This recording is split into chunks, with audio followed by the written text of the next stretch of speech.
جب کہا ابراہیم نے کہ میرا رب وہ ہے جو کہ زندہ کرتا ہے اور موت دیتا ہے، اس نے کہا یہ کون سی مشکل بات ہے، انا احیی و امید، میں بھی زندہ کرتا ہوں، میں بھی موت دیتا ہوں۔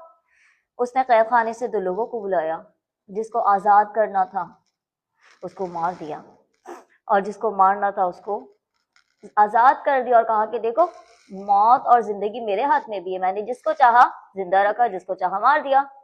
تو حضرت ابراہیم علیہ السلام نے کہا کہ فَإِنَّ اللَّهَ يَأْتِي بِالشَّمْسِ، کہ بس بے شک اللہ تعالیٰ تو وہ ہے جو سورج کو مشرق سے لے کر آتا ہے، بس اس کو لے آؤ مغرب سے۔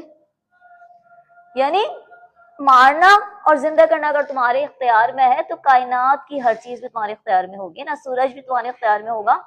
میرا رب تو مشرق سے لانے والا ہے، تم اس کو مغرب سے لا کر دکھا دو۔ تو وہ حیران ہو گیا وہ شخص، اور ہکا بکا رہ گیا، اب اس کے پاس کوئی جواب ہی نہ تھا۔